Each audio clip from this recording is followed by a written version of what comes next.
क्योंकि आज का दिन जो है वो आखिरी तस्वीर तय कर देगा और फर्स्ट इंडिया न्यूज पर सुबह से महा कवरेज लगातार जारी। जी हां, आज 7वां चरण, आखिरी चरण। नमस्कार, मैं हूं आपके साथ पूनम शर्मा सोलंकी और आप देख रहे हैं हमारी खास कवरेज, महा कवरेज, क्योंकि इसी दिन का इंतजार कर रहे थे। क्योंकि आखिरी चरण में जो हकदार है जिस सीटों पर, क्योंकि 57 सीटों पर मतदान होना है, आखिरी चरण की वोटिंग है और इसीलिए अहम बात ये कि इस दिन हॉट सीट्स भी चर्चाओं में है, जिसमें प्रधानमंत्री नरेंद्र मोदी की बनारस सीट भी है। तो 7 राज्यों की 57 सीटों पर सुबह 7 से शाम 6 बजे तक मतदान होना है।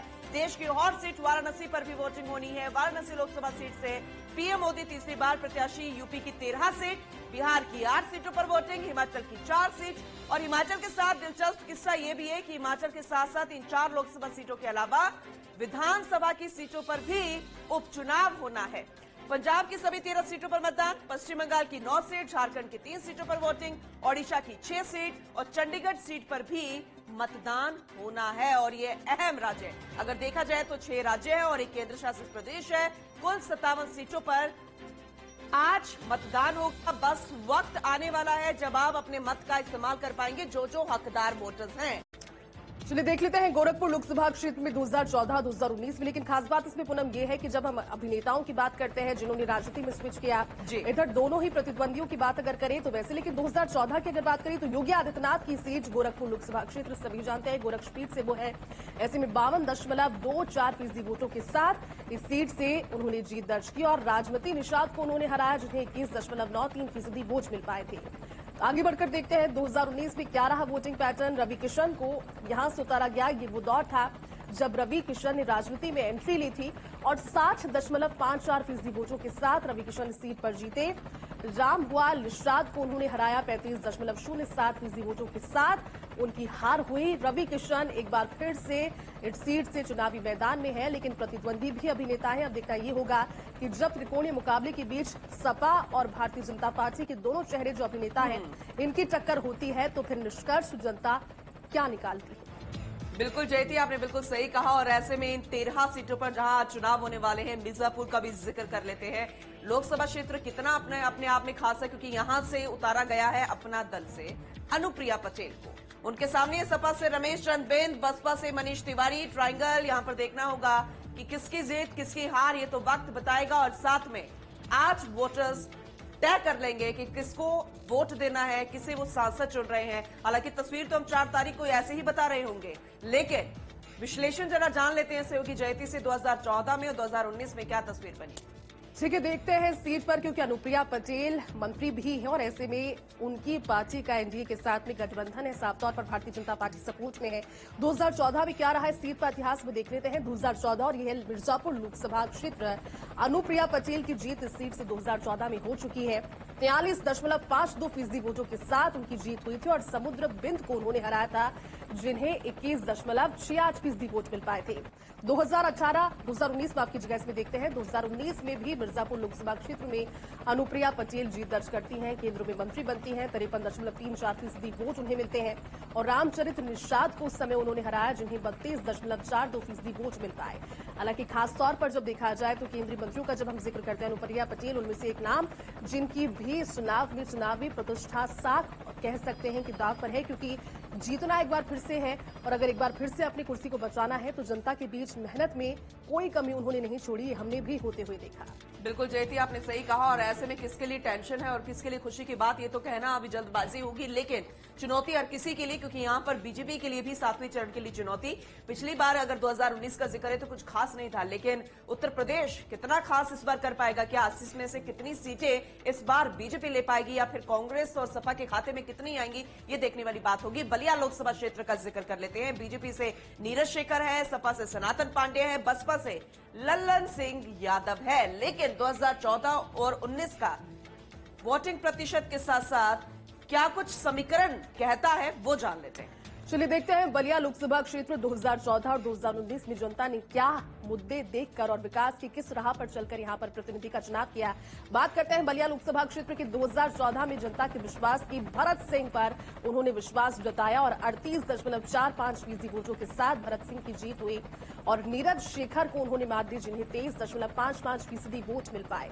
आगे बढ़कर देखते हैं 2019 में सीट के पैटर्न क्या कहते हैं। वीरेंद्र सिंह मस्त भारतीय जनता पार्टी के प्रत्याशी यहां से घोषित हुए।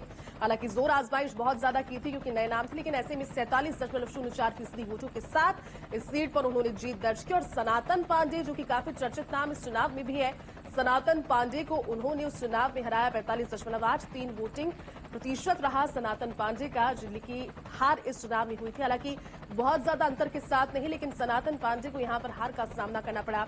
2024 के लोकसभा चुनावों में इस सीट पर भी नजर बनी हुई है। बिल्कुल जयती, और ऐसे में गाजीपुर लोकसभा क्षेत्र में कौन कौन इस बार आमने सामने है ये जान लेते हैं। बीजेपी से पारसनाथ राय है, सपा से अफजाल अंसारी है, इसके अलावा बसपा से डॉक्टर उमेश कुमार सिंह है। लेकिन जातीय समीकरण यहां पर क्या कुछ कहता नजर आया था 2014-19 में, वो जान लेंगे। चलिए देखते हैं गाजीपुर लोकसभा क्षेत्र के वोटिंग समीकरण क्या रहे। हालांकि जो प्रत्याशी हैं इनके लिए खास बात यह है कि 50 साल से राजनीति में एक्टिव है, लेकिन ये जीवन का पहला चुनाव है। एलजी मनोज सिन्हा जो है दिल्ली के उनके करीबी माने जाते हैं और जो प्रतिद्वंदी है वो जिस बैकग्राउंड से आते हैं उसकी भी धौंस है। और खासतौर पर अगर देखा जाए गाजीपुर लोकसभा क्षेत्र के बारे में तो मनोज सिन्हा ने 2014 में अगर जिक्र करें तो उनकी जीत हुई थी। मनोज सिन्हा को 31.29% वोट मिले और शिवकन्या कुशवाहा को उन्होंने हराया जिन्हें 27.98% वोट 2014 में मिले। इसके बाद आगे बढ़कर देखते हैं 2019 की वोटिंग तस्वीरें क्या रही। अफजल अंसारी मुख्तार अंसारी के भाई 51.2% वोट उन्हें 2019 में मिले और मनोज सिन्हा जो कि उस समय जीते हुए थे आत्मविश्वास से लबरेज से अपनी पुरानी जीत को लेकर, उन्होंने यहां पर हार का सामना किया। अफजल अंसारी की जीत हुई 40.04% वोटों के साथ। अफजल अंसारी पूनम जिस बैकग्राउंड से आते हैं वो गैंगस्टर्स का बैकग्राउंड भी है, मुख्तार अंसारी के भाई है। सीधे तौर पर अगर उन्हें ये कहे तो वो गलत होगा, लेकिन राजनीति में एक्टिव है। लेकिन देखना ये रहेगा खास कि भारतीय जनता पार्टी ने जहां पर विश्वास जताया है, अनुभवी तो नहीं कह सकते लेकिन नए चेहरे पर, राजनीति में एक्टिव चेहरे पर, तो ये दाव कितना सही साबित होगा बिल्कुल इस क्षेत्र से। बिल्कुल जयती, सही कहा आपने। और ऐसे में घोसी लोकसभा क्षेत्र का भी जिक्र कर लेते हैं क्योंकि सपा से अनिल राजभर है, सपा से राजीव राय है, बसपा से बालकृष्ण चौहान है। यानी कहना गलत नहीं होगा कि जिस तरीके से यहां पर गठबंधन के सहारे कांग्रेस है या फिर सपा खुद है उत्तर प्रदेश में, क्या बीजेपी भी किसी के सहारे है कुछ सीटों पर, यह जानना बेहद दिलचस्प होगा अगर हम पिछले चुनावों के नतीजे देखें तो। चलिए देखते हैं घोसी लोकसभा क्षेत्र का वोटिंग मिजाज क्या रहा। हालांकि कई दल यहां पर लगातार कोशिश करते हुए नजर आए, मीडिया की भी नजर में, क्योंकि यहां के मुद्दे, जनता के मुद्दे ज्वलंत है, पुरानी समस्याएं जिनका आज तक निराकरण नहीं हुआ वो अलग बात है। लेकिन देख लेते हैं 2014-2019 में वोटिंग पैटर्न क्या रहा। हरिनारायण राजभर भारतीय जनता पार्टी के प्रत्याशी वहां से सांसद बने 2014 में 36.69% वोटों के साथ। और दारा सिंह चौहान घोसी लोकसभा क्षेत्र में काफी चर्चित नाम जिनका जिक्र हो रहा था कि वो जीतेंगे, लेकिन बतौर प्रतिद्वंदी के उन्होंने यहां पर हार दर्ज की। 22.58% वोटों के साथ वो हारे। इसके बाद आगे बढ़कर देखते हैं 2019 का वोटिंग इतिहास क्या कहता है। तो अतुल कुमार सिंह की सीट पर 2019 में जीत होती है 50.03% वोटों के साथ और रविंद्र कुशवाहा को हार का सामना करना पड़ा 39.56% वोटों के साथ। बिल्कुल, और ऐसे में कुशीनगर लोकसभा क्षेत्र का जिक्र कर लेते हैं क्योंकि यहां पर भी ट्रायंगल मुकाबला, लेकिन जो निर्दलीय मैदान में उतरे हैं वो समीकरण बिगाड़ सकते हैं। जी हां, बीजेपी से तो विजय कुमार दुबे हैं, सपा से अजय प्रताप यानी कि पिंटू सेंथवार, निर्दलीय उतरे हैं स्वामी प्रसाद मौर्य। लेकिन सियासी समीकरण, जातीय समीकरण यहां पर किस तरीके से बैठता है ये देखना दिलचस्प होगा। जय, चलिए देखते हैं कुशीनगर में, क्योंकि इस बार तो मुकाबला त्रिकोणीय है, लेकिन 2014 और 2019 में क्या त्रिकोणीय मुकाबला था या फिर टक्कर सीधी थी, देख लेते हैं। 2014 की सबसे पहले बात करते हैं।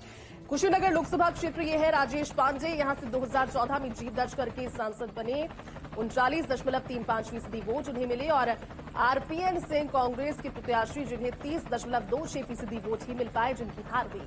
2019 पर आगे बढ़कर देखते हैं, सीधी टक्कर यहां पर फिर से दो लोगों के बीच। विजय दुबे भारतीय जनता पार्टी के साथ में चुनावी मैदान में उतरे, 56.69% वोटों के साथ वो जीते और एनपी कुशवाहा को उन्होंने शिकस्त दी थी, करारी शिकस्त।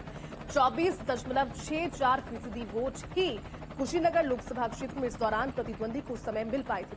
बिल्कुल, देवरिया लोकसभा क्षेत्र का जिक्र कर लेते हैं क्योंकि ऐसे तो कांग्रेस और सपा साथ साथ है, लेकिन सीटें जो है वो बटी हुई है और ये वही सीट है जिसमें से बीजेपी ने तो शशांक मणि त्रिपाठी को उतार दिया, लेकिन कांग्रेस से अखिलेश प्रताप सिंह है, बसपा से है संदेश यादव। ऐसे में पीछे जाना होगा और देखना होगा कि क्या सियासी समीकरण है अगर भविष्य की तस्वीर देखनी है। चलिए देख लेते हैं देवरिया लोकसभा क्षेत्र में और देखते हैं इतिहास क्या कहता है इस सीट का। 2014 और 2019 की ही सबसे पहले बात कर लेते हैं। 2014 में यह देवरिया लोकसभा क्षेत्र कलराज मिश्र यहां से जीते, वर्तमान में राजस्थान के गवर्नर है। 51.76% वोटों के साथ वो जीते और नियाज अहमद को उन्होंने हराया था। 24.1% वोट मात्र उन्हें मिल पाए थे। आगे बढ़कर देखते हैं 2019 में क्या इतिहास रहा इस सीट पर। तो यहां पर रमनपति राम त्रिपाठी की जीत हुई 57.19% वोटों के साथ और विनोद कुमार जायसवाल को उस समय हार का सामना करना पड़ा था। ये बात हुई 2014 और 2019 की देवरिया लोकसभा सीट की। 7वां चरण है और हॉट सीट्स भी आज बेहद खास क्योंकि खुद प्रधानमंत्री नरेंद्र मोदी का संसदीय इलाका जहां मतदान होगा। और ऐसे में हम उत्तर प्रदेश का जिक्र कर रहे थे। 9 सीटों पर विस्तार से मेरी सहयोगी जयती ने बताया कि क्या सियासी समीकरण पिछले चुनावों में रहा और इस बार कौन आमने सामने है। तो चलिए ये सिलसिला आगे बढ़ाते हैं। उत्तर प्रदेश की उस 10वीं सीट का जिक्र करते हैं जहां पर आज मतदान होना है क्योंकि 13 सीटों पर आज मतदान होगा और उसके बाद सभी राज्यों में मतदान संपन्न हो जाएगा आखिरी चरण। तो 10वीं सीट है बांसगांव लोकसभा क्षेत्र जहां बीजेपी से कमलेश पासवान, कांग्रेस से है सदल प्रसाद और बसपा से राम समुज। लेकिन पिछले सियासी समीकरण क्या थे चुनावों में, ये जान लेते हैं सहयोगी जयती से।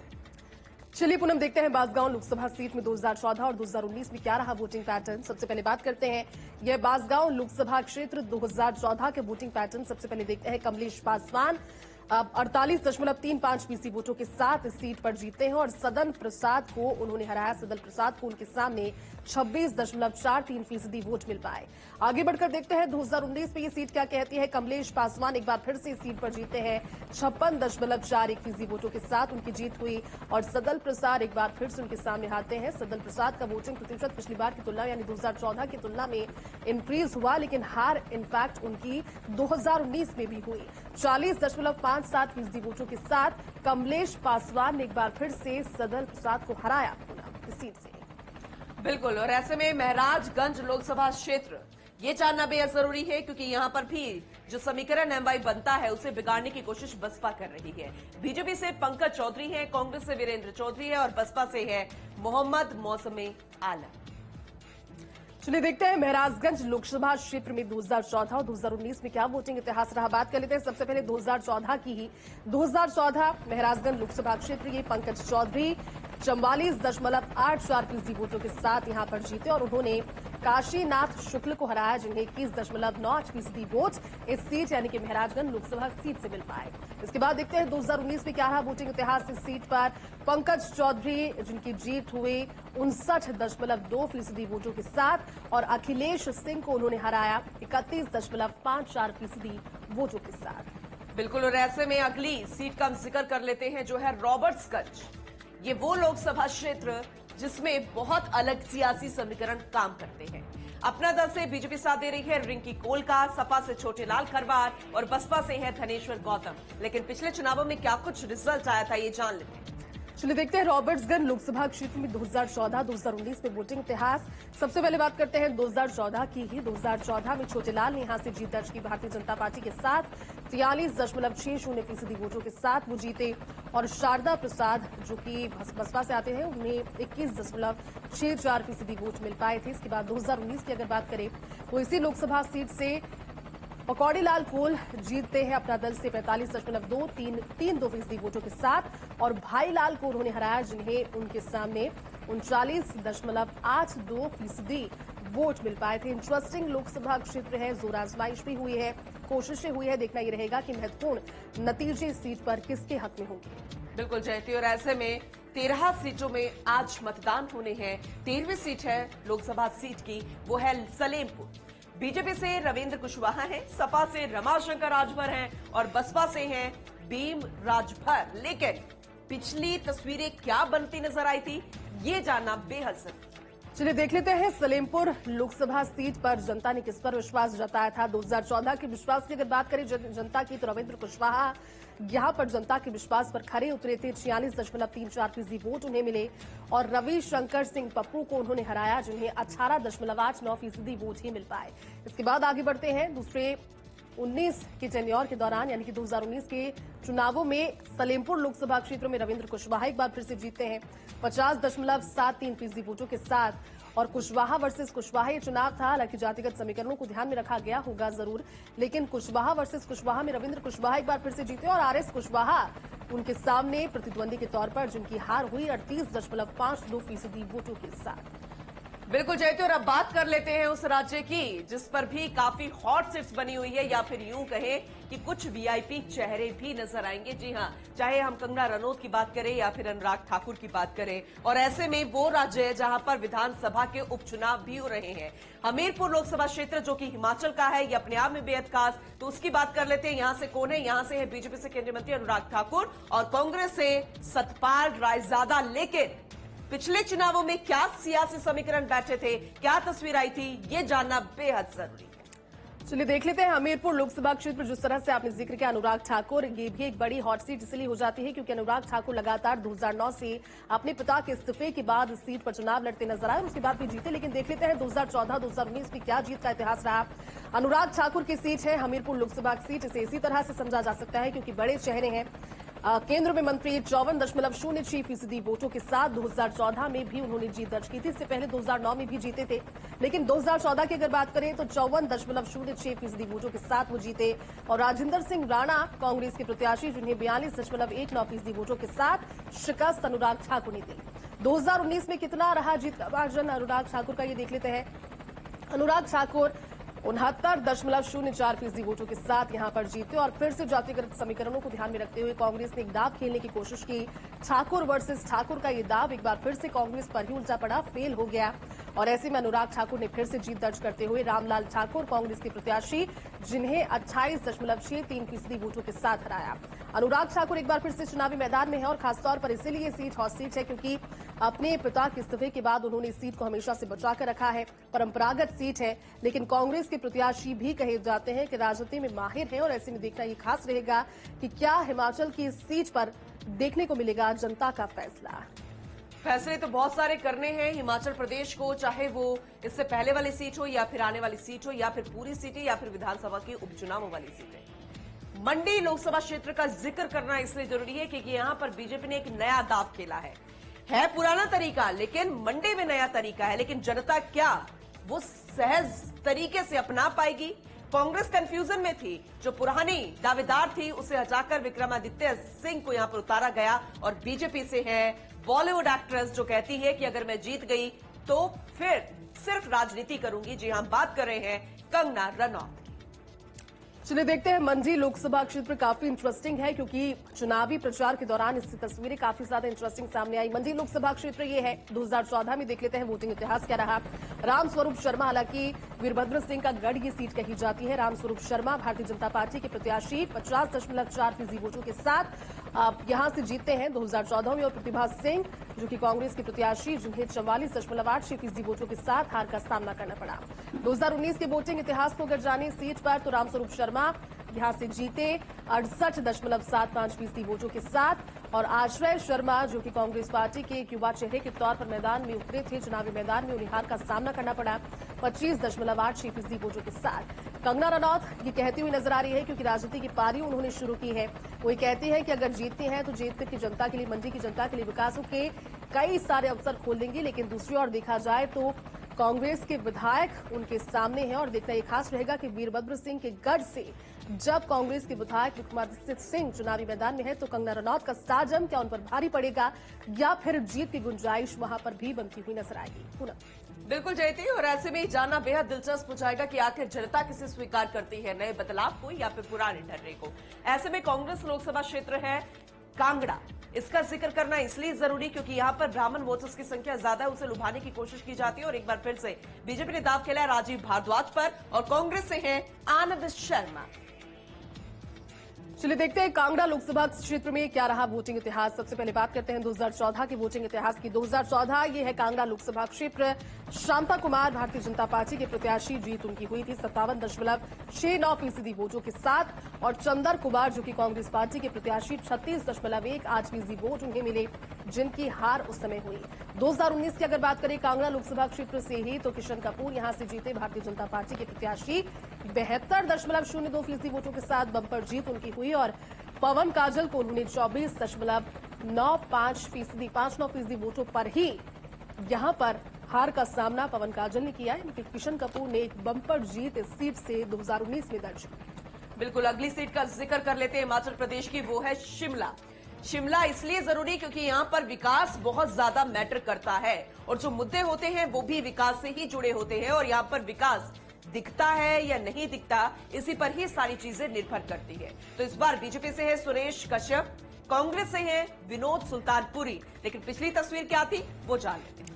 शिमला ये वो लोकसभा क्षेत्र है जहां पर ये कहा नहीं जा सकता कि विकास हुआ है नहीं, क्योंकि जनता अमूमन वहां पर पहुंचती है और खुद अपनी आंखों से देखती है विकास कितना हुआ है। बहरहाल देखते हैं 2014-2019 में क्या रहा वोटिंग इतिहास। वीरेंद्र कश्यप की जीत हुई थी 52.88% वोटों के साथ। पहाड़ी समुदाय से आते हैं बड़े चेहरे भारतीय जनता पार्टी के, और मोहनलाल को उन्होंने हराया, जिन्हें 41.34% वोट ही उस समय मिल पाए थे। 2019 में अगर देखें शिमला लोकसभा क्षेत्र में सुरेश कश्यप ने यहां पर जीत दर्ज की और 66.35% वोटों के साथ वो जीते। और उन्होंने कर्नल धनीराम शांडिल को हराया, जो कि कांग्रेस के प्रत्याशी 30.5% वोटों के साथ उनकी इस सीट पर हार हुई थी 2019 में। चलिए अब अगला राज्य का जिक्र कर लेते हैं। ये भी इसलिए खास क्योंकि यहां पर भी इतनी उठा पटक दल बदल चलता रहा और इसीलिए हर किसी की नजरें इस पर टिकी हुई है। 8 लोकसभा क्षेत्र सीटों पर चुनाव होने जा रहा है, जिसमें एक महत्वपूर्ण हॉट सीट है, वो है पटना साहिब।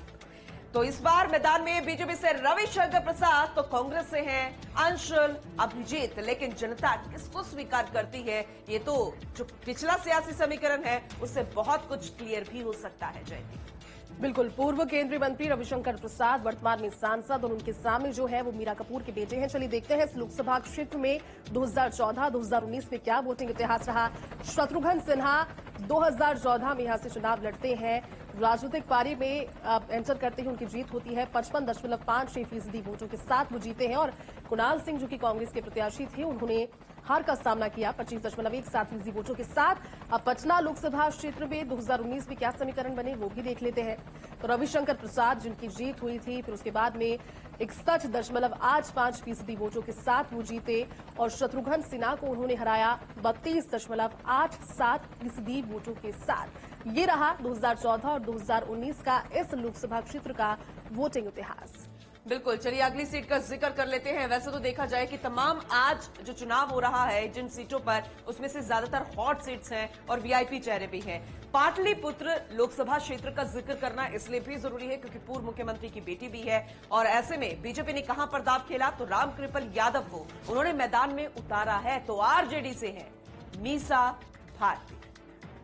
बिल्कुल पूनम, क्योंकि पाटलिपुत्र लोकसभा क्षेत्र ये वो बिहार की उन सीटों में शुमार है जो कि 2019 के चुनाव में 8 की 8 सीटें एनडीए के पक्ष में थी। चलिए बात करते हैं पाटलिपुत्र लोकसभा क्षेत्र की टॉप सीट इसलिए कही जा रही है क्योंकि रामकृपाल सिंह 2014 में यहां से जीते और मीसा भारती जो कि हार गई थी आरजेडी से।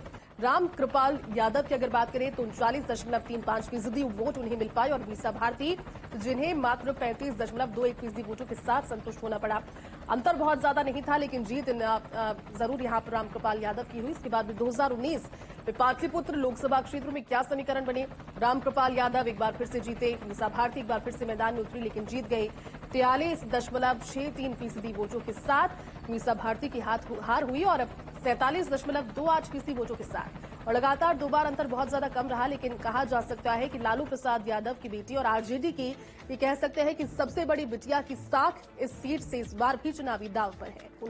बिल्कुल, और ऐसे में नालंदा लोकसभा क्षेत्र का जिक्र करना इसलिए भी जरूरी क्योंकि जब भी नालंदा नाम आता है तो अभी के सियासी समीकरण क्या बनते हैं उसके साथ साथ इतिहास का जिक्र करना बेहद जरूरी हो जाता है। क्योंकि नालंदा चाहे विश्वविद्यालय की बात करें या फिर उसकी वास्तुकारी की बात करें या फिर उसके उस शास्त्र की बात करें, जिसका जिक्र आज तो होता ही है, लेकिन उसका उल्लेख आज वर्तमान परिस्थिति में भी सटीक बैठता है। तो जेडीयू से है कौशलेंद्र कुमार, सीपीआई से है संदीप सौरभ। तो इसमें जेडीयू कितना कारगर साबित होगा अपने फैसलों के जरिए, क्या जनता को लुभाने में कामयाब हो पाएगा, ये जानना बेहद दिलचस्प है।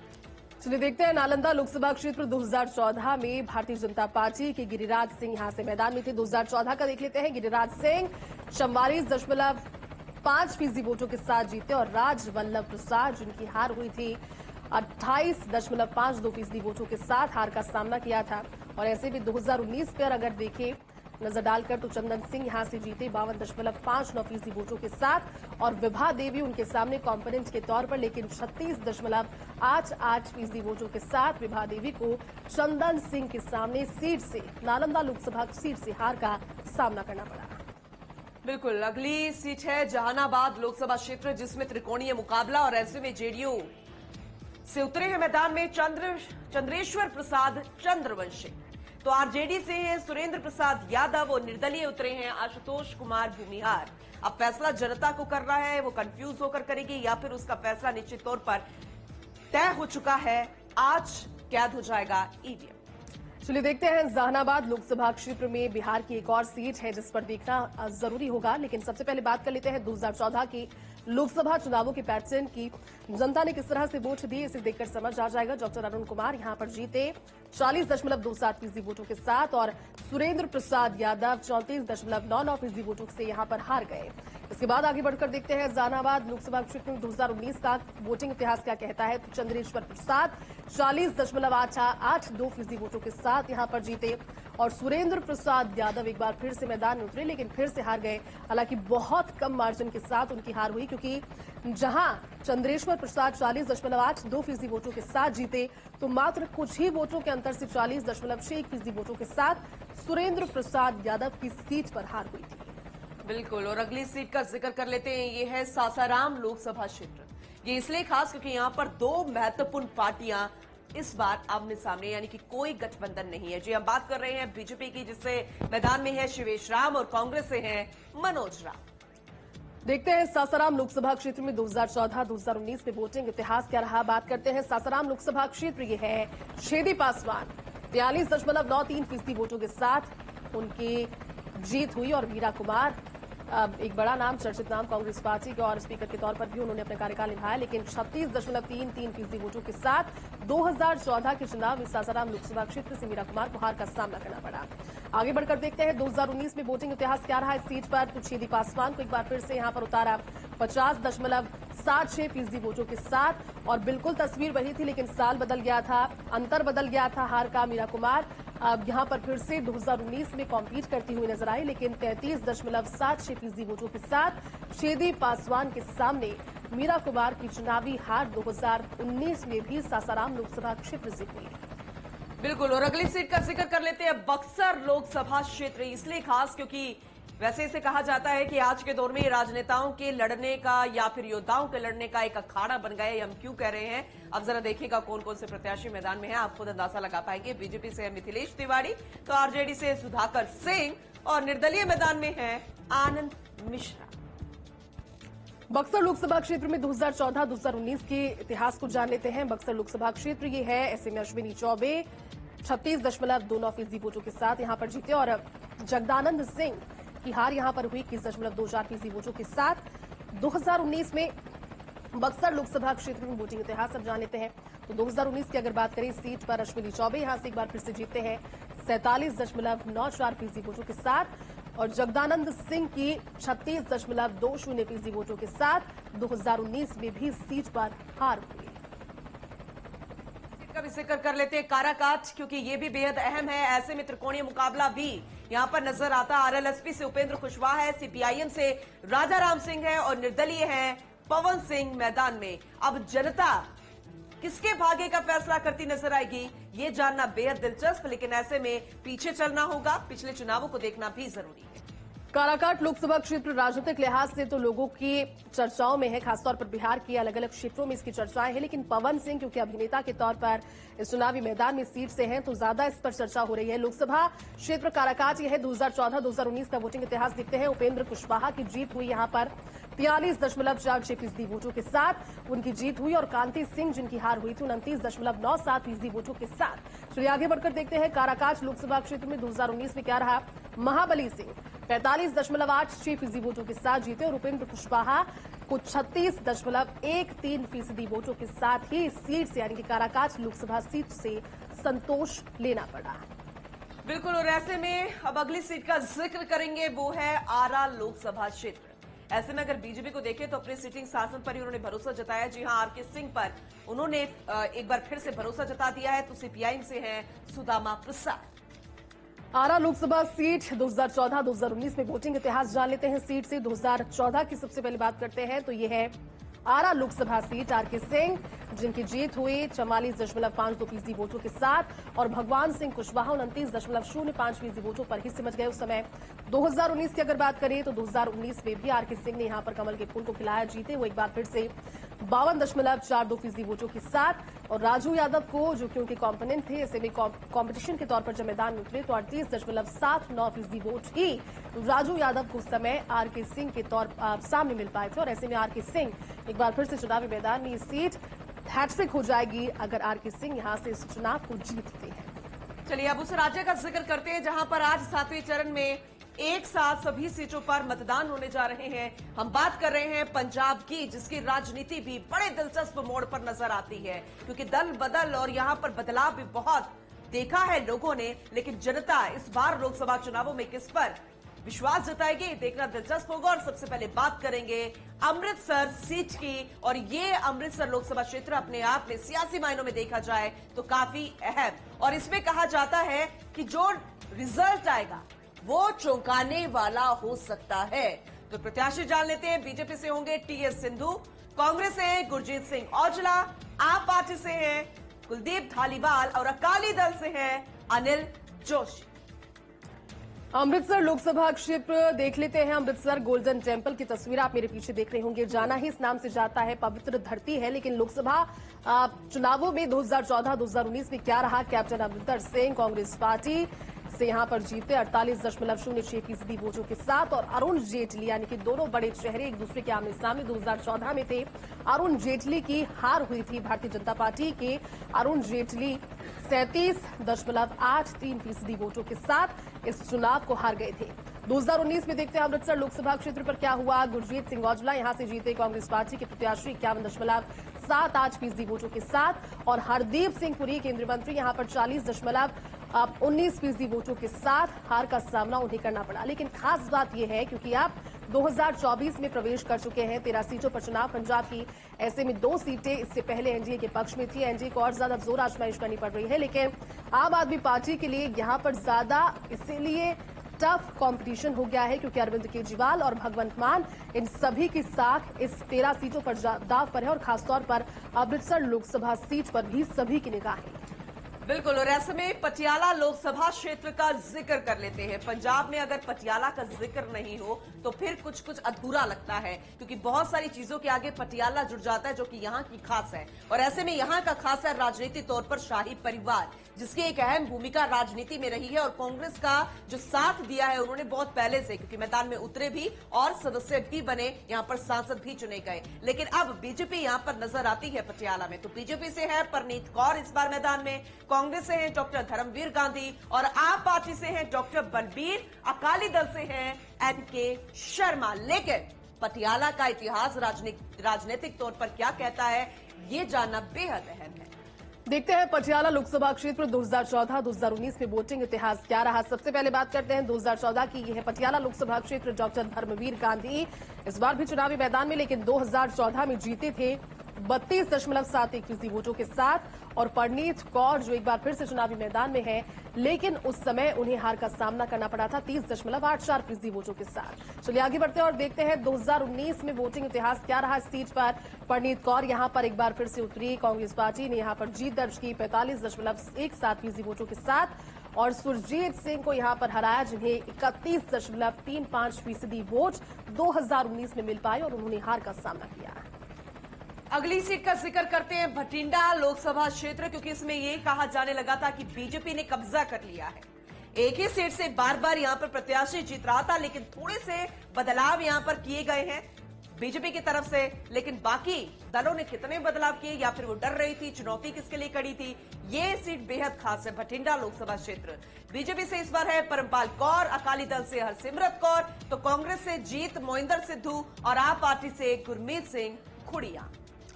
देखते हैं भटिंडा लोकसभा क्षेत्र 2014 की सबसे पहले बात करते हैं। वोटिंग इतिहास समझ पाएंगे इससे आसानी के साथ। 2014 भटिंडा लोकसभा क्षेत्र, हरसिमरत कौर जिनकी जीत हुई 43.94% वोटों के साथ, और मनप्रीत सिंह बादल जिन्होंने हार का सामना किया। बहुत ज्यादा अंतर नहीं था जीत हार का, लेकिन 42.26% वोट मनप्रीत सिंह बादल को समय मिल पाए। 2014 की हम यहाँ बात कर रहे हैं।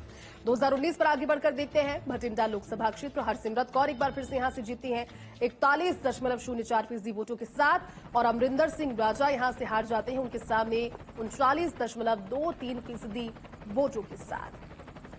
अगली सीट है गुरदासपुर लोकसभा क्षेत्र, ये भी अपने आप में बेहद खास सीट, और इस बार बीजेपी से है दिनेश सिंह बब्बू, कांग्रेस से सुखजिंदर सिंह रंधावा, तो अकाली दल से दलजीत सिंह चिम्मा, इसके अलावा पार्टी ने मैदान में उतारा है अमन शेर सिंह। गुरदासपुर लोकसभा क्षेत्र अभी तो चतुष्कोणीय मुकाबला है, लेकिन 2014 और 2019 में क्या वोटिंग इतिहास और जनता की क्या इच्छाएं रही थी अपने उम्मीदवार से, वो कितनी पूरी हो पाई, वो जीत हार के अंतर से पता लगेगा। विनोद खन्ना यहां से जीते, राजनीतिक चेहरे नहीं थे, लेकिन अभिनेता के तौर पर उन्होंने एंट्री की और 46.46 यानी कि जीत उनकी 46.46% वोटों के साथ हुई, और प्रताप सिंह बाजवा को उन्होंने हराया, जिन्हें 33.35% वोट गुरदासपुर लोकसभा क्षेत्र से मिल पाए। इसके बाद देखते हैं 2019 में वोटिंग इतिहास क्या रहा। इस सीट पर सनी देओल एक और फिर से अभिनेताओं की सीट इसलिए हो गई क्योंकि लगातार 2 बार अभिनेताओं ने यहां से जीत दर्ज किया। हालांकि सनी देओल फिर बाद में राजनीति में एक तरीके से गायब हो गए, संसद में नजर भी नहीं आए, कई सारी बातें हुई, लेकिन 50.61% वोटों के साथ सनी देओल ने गुरदासपुर लोकसभा क्षेत्र में जमकर कैंपेन किया। जनता ने विश्वास किया, उन्हें जिताया, और सुनील जाखड़ जो कि उनके प्रतिद्वंदी थे 43.14% वोटों के साथ सुनील जाखड़ की 2019 के लोकसभा चुनावों में हार हुई। नजर इस बार गुरदासपुर लोकसभा क्षेत्र पर इसलिए है क्योंकि चतुष्कोणीय मुकाबला है। देखना ही महत्वपूर्ण होगा कि आम आदमी पार्टी यहां पर किस हद तक अपनी बात जनता तक पहुंचाने में कामयाब रही है और दूसरे दलों की कोशिश क्या कहती है। बिल्कुल, और अगली सीट का लेते हैं फरीदकोट लोकसभा क्षेत्र, ये फिर इस लिहाज से भी जानी जाती है क्योंकि यहां पर कलाकार मैदान में उतारे गए हैं। बीजेपी से हंसराज हंस को मैदान में उतारा गया है। वैसे देखा जाए तो दिल्ली से सांसद भी हैं और एक बार फिर से उन पर दाव खेला गया, लेकिन इस सीट से कांग्रेस से भी कलाकार ही हैं। मोहम्मद सादिक है, आप पार्टी से करमजीत अनमोल, यानी कि प्रत्याशी तो बहुत सारे हैं, लेकिन त्रिकोणीय मुकाबला है। अकाली दल ने उतारा है राजविंदर सिंह रंधावा। फरीदकोट लोकसभा क्षेत्र चतुष्कोणीय मुकाबला इस सीट पर भी है। सबसे पहले देख लेते हैं 2014 और 2019 में वोटिंग इतिहास सीट पर क्या रहा। प्रोफेसर साधु सिंह यहां से जीते और 43.83% वोटों के साथ उनकी जीत हुई। परमजीत कौर यहां पर हार गई थी 2014 का चुनाव, 27.06% वोटों के साथ उनकी हार हुई। इस सीट पर आगे बढ़कर 2019 में जनता ने क्या फैसला किया वो देख लेते हैं। मोहम्मद सदीक कांग्रेस पार्टी से यहां से जीते, 42.98% वोट उन्हें मिले। जीत का ये मार्जिन रहा, ये उनका प्रतिशत रहा, और गुलजार सिंह रणीके यहां से हार गए, जिन्हें 34.44% वोट मिल पाए। फरीदकोट लोकसभा क्षेत्र में 2000, 2014, 2019 का ये वोटिंग इतिहास रहा। अगली सीट का जिक्र करते हैं आनंदपुर साहिब लोकसभा क्षेत्र, ये अपने आप में बेहद महत्वपूर्ण, और ऐसे में प्रत्याशी जान लेते हैं इस बार 2024 में कौन कौन मैदान में है। तो बीजेपी से है डॉक्टर सुभाष राणा, कांग्रेस से है विजय सिंह सिंगला, अकाली दल से है मैदान में प्रेम सिंह चंदूमाजरा, और आप पार्टी ने दाव खेला है मलविंदर सिंह कांगड़ा। आनंदपुर साहिब लोकसभा क्षेत्र, इस पर बात करें और इससे पहले सबसे पहले देखते हैं 2014 में वोटिंग इतिहास इस लोकसभा क्षेत्र से क्या रहा। तो यह आनंदपुर साहिब लोकसभा क्षेत्र प्रेम सिंह चंदूमाजरा यहां से जीते 32.15% वोटों के साथ, और अंबिका सोनी जिन्हें हार का सामना करना पड़ा 29.95% वोटों के साथ। 2019 पर अगर आप नजर डालें तो 2019 में मनीष तिवारी यहां से जीत जाते हैं 39.57% वोटों के साथ, और प्रेम सिंह चंदूमाजरा यहां से हारे 35.24% वोटों के साथ। अगली सीट है संगरूर लोकसभा क्षेत्र, इसे कहा जाता है कि राजनीतिक तौर पर पंजाब की बेहद हॉट सीट है और बीजेपी ने मैदान में उतारा है अरविंद खन्ना को। कांग्रेस से है सुखपाल सिंह खैरा, आप से है गुरमीत सिंह मीत और अकाली दल से है इकबाल सिंह झुंदा। संगरूर लोकसभा क्षेत्र का इतिहास देखते हैं। 2014-2019 में जनता ने किस तरह से फैसला किया। सबसे पहले बात करते हैं 2014 की। भगवंत मान जो कि वर्तमान में मुख्यमंत्री है पंजाब के, आम आदमी पार्टी से जीत उनकी हुई 48.6% वोटों के साथ और सुखदेव सिंह को उन्होंने हराया, जिन्हें 29.3% वोट ही उस समय मिल पाए। 2019 की अगर बात करें तो 2019 में संगरूर लोकसभा क्षेत्र में भगवंत मान को एक बार फिर से उतारा, दूसरी बार भी उनकी जीत हुई 37.4% वोटों के साथ और केवल सिंह जिन्नों को हार का सामना करना पड़ा 27.43% वोटों के साथ। खडूर साहिब लोकसभा क्षेत्र, ये वो सीट यहां पर अपने अपने इंडिविजुअल तौर पर सभी पार्टियां मैदान में उतरी है। जी हां, यहां पर बीजेपी से है मनजीत सिंह मन्ना, तो कांग्रेस से है कुलबीर सिंह जीरा, अकाली दल से है विरसा सिंह वल्टोहा, तो निर्दलीय मैदान में है अमृतपाल सिंह। और अमृतपाल सिंह की वजह से ही पूरे देश ही नहीं दुनिया का ध्यान इस लोकसभा क्षेत्र ने अपनी ओर खींचा है। खजूर लोकसभा क्षेत्र अमृतपाल सिंह का जिक्र पूनम आपने किया, क्योंकि पहले भाग गया था, उसके बाद आया, चुनाव लड़ा, किसने कैंपेन किया, कौन फंड्स कराए, तमाम सारे सवाल। लेकिन खजूर लोकसभा क्षेत्र में 2014 और 2019 में इस तरह का इतिहास नहीं था कि निर्दलीय के तौर पर भी जांच ना हो और कोई भी आकर के जो कि वांटेड था वो चुनाव लड़े। बहरहाल 2014 में देखते हैं रणजीत सिंह यहां से जीते 45.16% वोटों के साथ और हरविंदर सिंह गिल की यहां पर हार हुई 35.44% वोटों के साथ। आगे बढ़कर देखते हैं 2019 में खजूर साहिब लोकसभा क्षेत्र में जसबीर सिंह गिल की जीत हुई 43.95% वोटों के साथ और बीबी जागीर कौर को 30.51% वोटों के साथ खजूर साहिब लोकसभा क्षेत्र से हार का सामना करना पड़ा।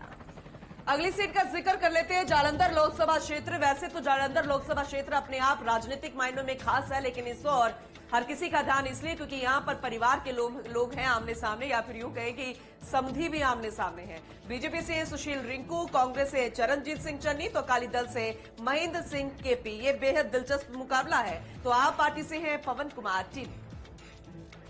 चरणजीत सिंह चन्नी और उनकी यहां से पहले आप 2014-2019 की बात हम करें, लेकिन चरणजीत सिंह चन्नी जो कि पूर्व मुख्यमंत्री थे, उनकी भी प्रतिष्ठा चुनाव में दांव पर है। बहरहाल 2014 की अगर बात करें तो संतोष सिंह चौधरी 36.75% वोटों के साथ 2014 में यहां से चुनाव जीते और पवन कुमार टीनू को हार का सामना करना पड़ा 29.89% वोटों के साथ।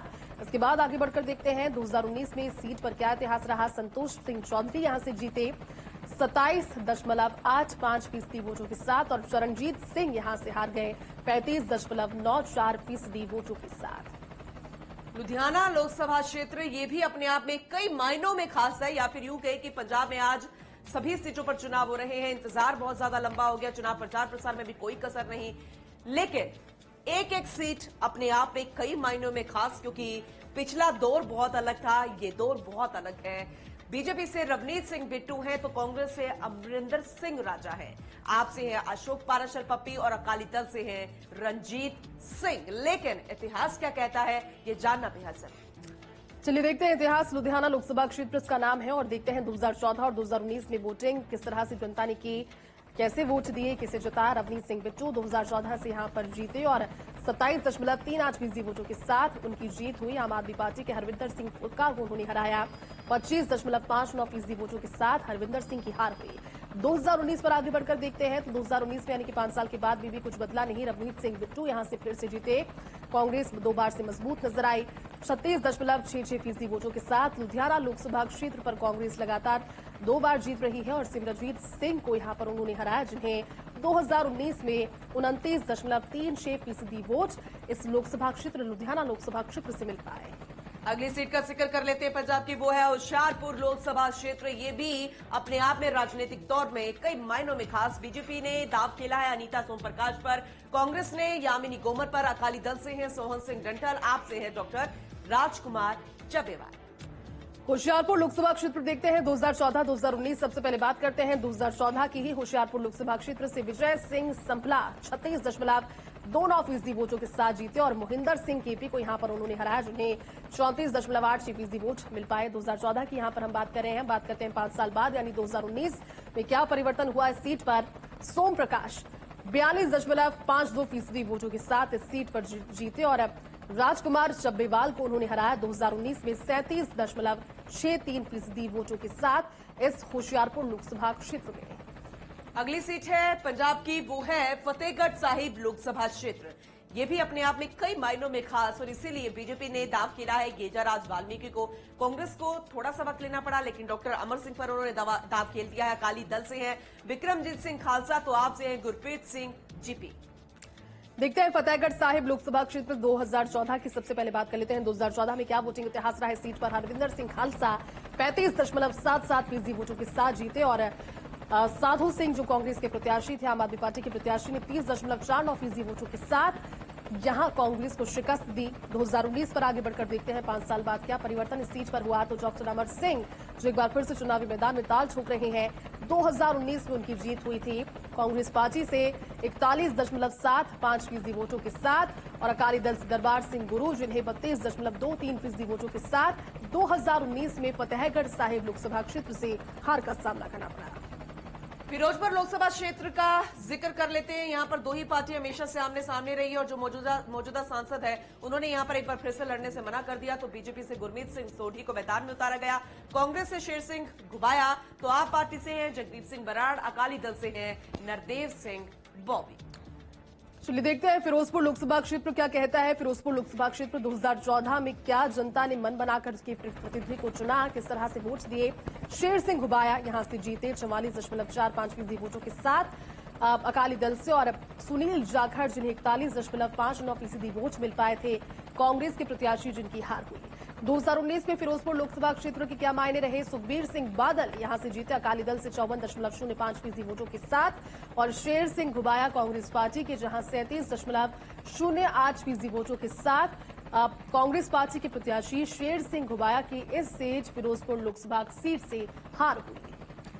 चंडीगढ़ लोकसभा क्षेत्र का जिक्र करना अपने आप में बेहद खास, क्योंकि यहां पर बेहद नजर रहती है, पूरे देश की तो रहती ही है, लेकिन केंद्र शासित प्रदेशों में, क्योंकि हरियाणा की राजधानी, पंजाब की राजधानी, और ऐसे में बीजेपी ने यहां पर बहुत बड़ा दाव खेला। जो मौजूदा सांसद उसे हटा दिया, कांग्रेस ने बदलाव कर दिया, तो बीजेपी ने इस बार मौका दिया संजय टंडन को, कांग्रेस ने दिया मनीष तिवारी को मौका, तो यहां पर बसपा से डॉक्टर रितु सिंह। चलिए देखते हैं चंडीगढ़ लोकसभा सीट पर क्या रहा 2014 और 2019 में वोटिंग इतिहास। हालांकि किरण खेर यहां से 2014 में जीत दर्ज कर चुकी थी। किरण खेर, जी हां, 2014 में किरण खेर 42.49% वोटों के साथ इस सीट पर उतरी, जीत उन्होंने दर्ज की और पवन बंसल को जो कांग्रेस पार्टी के प्रत्याशी उन्होंने उन्हें हराया 27.03% वोटों के साथ। इसके बाद अगर बात करें 2019 के वोटिंग इतिहास की इस सीट से, चंडीगढ़ लोकसभा सीट से, तो किरण खेर एक बार फिर से जीती 50.64% वोटों के साथ। पवन बंसल भी, यानी कि दोनों चेहरे, दोनों पार्टियां सिर्फ और सिर्फ साल बदल गए, 40.35% वोटों के साथ पवन बंसल हारे। किरण खेर का टिकट काट कर इस बार एक नए चेहरे पर दाव चलना भारतीय जनता पार्टी के हक में साबित होगा, या फिर यहां पर बसपा और कांग्रेस पार्टी मिलकर कोई खेला करेगी या फिर एक दूसरे के आमने सामने होगी, देखने वाली बात होगी। खेला का जिक्र हुआ है, 4 तारीख को तस्वीर साफ हो जाएगी, लेकिन आज आखिरी चरण है, 7वां चरण, और ऐसे में हर कोई अपने मत का इस्तेमाल करे। फर्स्ट इंडिया न्यूज आप सभी से अपील कर रहा है और इसीलिए सुबह 5 बजे से हर एक अपडेट आपको हर एक सीट का जिक्र करके बता रहे हैं। 57 सीटें बेहद महत्वपूर्ण, वैसे 8 राज्यों की बात की जाए जिसमें एक केंद्र शासित प्रदेश भी है, और ये हॉट सीट्स हैं, वीआईपी चेहरे अपने आप में बेहद खास। इससे पहले हमने हरियाणा का जिक्र किया, माफ कीजिएगा, हिमाचल प्रदेश का जिक्र किया, पंजाब का जिक्र किया, अब रुक करते हैं पश्चिम बंगाल का, और इसमें सबसे पहले सीट का जिक्र करेंगे डायमंड हार्बर। और ऐसे में मेरी सहयोगी जयती मिश्रा लगातार हमें इतिहास बता रही है कि 2014 और 19 में क्या तस्वीर बनती या बिगड़ती नजर आई थी। लेकिन इस बार मैदान में है बीजेपी से अभिजीत दास, टीएमसी से अभिषेक बनर्जी, सीपीआईएम से है प्रतीकुर रहमान। 2019 में इस सीट पर कुल अगर देखा जाए तो रिकॉर्ड तोड़ मतदाता थे। उस चुनाव में एआईटीसी प्रत्याशी अभिषेक बनर्जी को जीत हासिल हुई थी, उन्हें 79,000 लगभग से ज्यादा वोट हासिल हुए थे, और इस चुनाव में अभिषेक बनर्जी की लोकसभा सीट में मौजूद कुल मतदाताओं में से 40.02% का समर्थन प्राप्त हुआ था। अब विस्तार से जानकारी ले लेते हैं कि पिछले 2014-19 में क्या सियासी समीकरण बने थे। जयती, पूनम, ये वो राज्य है जहां पर भारतीय जनता पार्टी को बहुत ज्यादा कोशिश करनी पड़ रही है, क्योंकि पश्चिम बंगाल की राह आसान नहीं है। समर्थन कितना मिल पाता है देखने वाली बात होगी, लेकिन डायमंड हार्बर लोकसभा क्षेत्र इसका नाम है। 2014 की सबसे पहले बात करते हैं। अभिषेक बैनर्जी की जीत हुई 44.66% वोटों के साथ। ममता बनर्जी के भतीजे इस बार फिर से चुनावी मैदान में और डॉक्टर अबुल हसनल को उन्होंने हराया, जिन्हें 34.96% वोट उस समय मिल पाए थे। इसके बाद 2019 की अगर बात करें तो 2019 में अभिषेक बैनर्जी फिर से जीते, यहां से 56.15% वोटों के साथ यहां पर उनकी जीत हुई टीएमसी से। और नीलांजन रॉय यानी कि भारतीय जनता पार्टी के प्रत्याशी, जिन्हें 33.39% वोटों के साथ हराया। पश्चिम बंगाल में रहा कितनी आसान है, क्योंकि बीते चुनाव में खाता भी भारतीय जनता पार्टी ने खोला नहीं था और ऐसे में टीएमसी ने 8 की 8 सीटों पर जीत दर्ज करके तो साबित कर दिया, क्योंकि शहरी क्षेत्रों में भी ममता बनर्जी का गजब का प्रभाव इस सीट पर उनके भतीजे की साख दाव पर। एक बार फिर से बिल्कुल, और ऐसे में दमदम लोकसभा क्षेत्र का जिक्र कर लेते हैं। यहाँ पर 5 सालों में बहुत कुछ बदलता नजर आया और बीजेपी के लिए राह यहाँ भी आसान नहीं है। बीजेपी से इस बार है शीलभद्र दत्ता, टीएमसी से स्वागत राय, सीपीआईएम से सुजन चक्रवर्ती। देखते हैं दमदम लोकसभा क्षेत्र में क्या रहा वोटिंग इतिहास 2014-2019 की अगर बात करें। सबसे पहले बात करते हैं 2014 की ही स्वागत राय, जिनकी जीत हुई 43.31% वोटों के साथ, और आसीम दास गुप्ता जिनकी हार हुई 29.42% वोटों के साथ। 2019 का वोटिंग इतिहास देखते हैं। सीट पर जीत हुई स्वागत राय की एक बार फिर से टीएमसी से 42.51% वोटों के साथ, और समीक भट्टाचार्य को 38.11% वोट के साथ इस सीट दमदम लोकसभा सीट पर हार का सामना करना पड़ा। बशीरहाट लोकसभा क्षेत्र का भी जिक्र कर लेते हैं। ये भी अपने आप में बेहद खास। बीजेपी ने मैदान में उतारा रेखा पात्रा को, टीएमसी से हाजिर नूरुल इस्लाम, सीपीआईएम से निरपत सरदार। वैसे देखा जाए तो हर एक सीट के लिए बेहद महत्वपूर्ण बीजेपी के लिए रही, क्योंकि यहां पर उन्हें बहुत ज्यादा कोशिश करनी पड़ी है। देखते हैं बशीरहाट लोकसभा क्षेत्र 2014-2019 का वोटिंग इतिहास। 2019 की सबसे पहले बात कर लेते हैं। 2019 में वोटिंग इतिहास रहा इस सीट पर। इदरिस अली 38.96% वोटों के साथ जीते और नरुल हुदा को उन्होंने 30.28% वोटों के साथ शिकस्त दी। 2019 में बशीरहाट लोकसभा क्षेत्र में समीकरण बदले या फिर सेम रही है, देख लेते हैं। 2019 में बशीरहाट लोकसभा क्षेत्र पर नुसरत जहां 54.56% वोटों के साथ जीती और सायंतन बसु को 30.12% वोट के साथ नुसरत जहां के सामने हार का सामना करना पड़ा। बारासात लोकसभा क्षेत्र का जिक्र कर लेते हैं, क्योंकि यहां पर टीएमसी लगातार पैच बनाए हुए हैं और इस बार उस पर फिर से दाव खेला गया है। बीजेपी से है स्वपन मजूमदार, तो टीएमसी ने दाव खेला फिर से काकोली घोष पर। सीपीआईएम से है प्रवीर घोष, लेकिन इतिहास क्या कहता है वो जान लेते हैं। देखते हैं बारासात लोकसभा क्षेत्र में 2014-2019 में वोटिंग इतिहास। काकोली घोष की जीत 41.81% वोटों के साथ 2014 में, और मुर्तजा हुसैन को 28.03% वोटों के साथ उन्होंने हराया। 2019 का वोटिंग इतिहास इस सीट का देखते हैं। काकोली घोष जीती इस सीट से एक बार फिर से 46.47% वोटों के साथ, और मृणाल कांति को उन्होंने हराया 38.58% वोटों के साथ। कोलकाता दक्षिण का जिक्र कर लेते हैं, क्योंकि जब भी कोलकाता दक्षिण का जिक्र होता है तो फिर यहां के मुख्यमंत्री पर भी जोर लगाना पड़ जाता है इस बात को लेकर कि कैसे उन्हें पीछे धकेला जाए, क्योंकि ये सीट इतनी आसान किसी के लिए नहीं। बीजेपी ने जरूर यहां पर दाव खेला है देबाश्री चौधरी पर। टीएमसी से माला रॉय और सीपीआईएम से है सायरा शाह हली। कोलकाता दक्षिण लोकसभा क्षेत्र देखते हैं। सबसे पहले बात करते हैं 2014 की ही। 2014 में सीट पर सुब्रत बख्शी की जीत हुई 37.59% वोटों के साथ, और तथागत राय की हार हुई 25 के आसपास वोटों के साथ। ठीक, लिए विस्तार से समझ लेते हैं उस सीट के बारे में। कोलकाता दक्षिण को हमने समझा और अब जानते हैं कोलकाता उत्तर लोकसभा क्षेत्र में इस बार कौन सी पार्टी ने किस पर दाव खेला है। तो बीजेपी से है तापस रॉय, टीएमसी से सुदीप बंदोपाध्याय, आईएनसी से हैं प्रदीप भट्टाचार्य। जयदेव। 2019 और 2014 में क्या इतिहास रहा वोटिंग का। 2014 की सबसे पहले बात कर लेते हैं। उत्तर कोलकाता लोकसभा क्षेत्र सुदीप बंदोपाध्याय 36.3% वोटों के साथ जीते और राहुल सिन्हा को 26.14% वोटों के साथ उन्होंने हराया। 2019 में इस सीट पर क्या रहा वो भी देख लेते हैं। सुदीप बंदोपाध्याय एक बार फिर से चुनावी मैदान में उतरे, जीते 49.96% वोटों के साथ, और राहुल सिन्हा सेम कैंडिडेट उनके सामने, जिन्हें उन्होंने 36.59% वोटों के साथ शिकस्त दी। जादवपुर लोकसभा क्षेत्र का भी जिक्र कर लेते हैं। बीजेपी ने दाव खेला अनिबाण गांगुली पर। टीएमसी से सायोनी घोष है, तो सीपीआईएम से है सृजन भट्टाचार्य। चुनौती बीजेपी के लिए अभी भी यहां बनी हुई है। चलिए बात करते हैं जादवपुर लोकसभा क्षेत्र में 2014 का क्या वोटिंग इतिहास रहा। सबसे पहले बात करते हैं 2014 की सीट के वोटिंग इतिहास की। तो सुगत बोस यहां से 46.49% वोटों के साथ जीते और सुजन चक्रवर्ती 36.53 वोटों के साथ 3% वोटों के साथ यहां से हारे। 2019 में जादवपुर लोकसभा क्षेत्र में मिमी चक्रवर्ती 47.91% वोटों के साथ जीती है और अनुपम हाजरा को उन्होंने 27.37% वोटों के साथ हार का सामना कराया। मथुरापुर लोकसभा क्षेत्र का जिक्र कर लेते हैं क्योंकि यहां पर चुनौती बदलाव यहां पर टीएमसी की तरफ से किए गए, लेकिन बीजेपी हुगली नदी के सहारे। तो बीजेपी ने दाव खेला अशोक पुरकैत पर। टीएमसी से बापी हल्दर, सीपीआईएम से हैं डॉक्टर शरद चंद्र हल्दर। देखते हैं मथुरापुर लोकसभा क्षेत्र में 2014 में वोटिंग इतिहास क्या रहा। 2014 की सबसे पहले बात करते हैं, यह मथुरापुर लोकसभा क्षेत्र। चौधरी मोहन जटुआ 49.97% वोटों के साथ जीते और रिंकू नास्कर को उन्होंने 38.95% वोटों के साथ हराया। 2019 में वोटिंग इतिहास क्या रहा इस सीट का, वो भी बात कर लेते हैं। चौधरी मोहन जटुआ एक बार फिर से जीतते हैं 51.84% वोटों के साथ और श्याम प्रसाद हल्दर को उन्होंने 37.29% वोटों के साथ इस सीट पर शिकस्त दी। जयनगर लोकसभा क्षेत्र का जिक्र कर लेते हैं क्योंकि यहां पर कांग्रेस हमेशा से अपनी पैठ बनाई हुई थी, लेकिन इस बार की तस्वीरें क्या कुछ कहती नजर आती है। बीजेपी से डॉक्टर अशोक कंडारी, टीएमसी से प्रतिभा मंडल, आईएसएस से मेघनाथ हल्दर। देखते हैं जयनगर लोकसभा क्षेत्र में 2014 की सबसे पहले बात करते हैं, इतिहास क्या रहा। सबसे पहले बात करते हैं सीट पर 2014 की ही प्रतिमा मंडल, जिनकी जीत हुई 41.92% वोटों के साथ। टीएमसी की सीट ये ऐसे में सुभाष नास्कर 32.74% वोटों के साथ 2014 में उनके सामने हार गए। 2019 की अब बात करते हैं सीट पर। 2019 में एक बार फिर से प्रतिमा मंडल टीएमसी के उम्मीदवार 56.13% वोटों के साथ जीती है और डॉक्टर अशोक कंडारी भारतीय जनता पार्टी के उम्मीदवार, जिन्हें 32.77% वोटों के साथ इस सीट से हार का सामना करना पड़ा। चलिए झारखंड राज्य का भी जिक्र हम कर लेते हैं क्योंकि बेहद अहम है जानना कि वहां पर किस तरीके के सियासी समीकरण बनते इस बार नजर आ रहे हैं, लेकिन एक छोटा सा ब्रेक लेंगे। जयती आप बने रहिएगा, बेहद अहम है पूरी तस्वीर साफ होना कि इस बार कहां पर दाव खेला गया है, कौन सा प्रत्याशी जो है वो जनता पर विश्वास बनाता नजर आएगा। लेकिन एक छोटा सा ब्रेक ले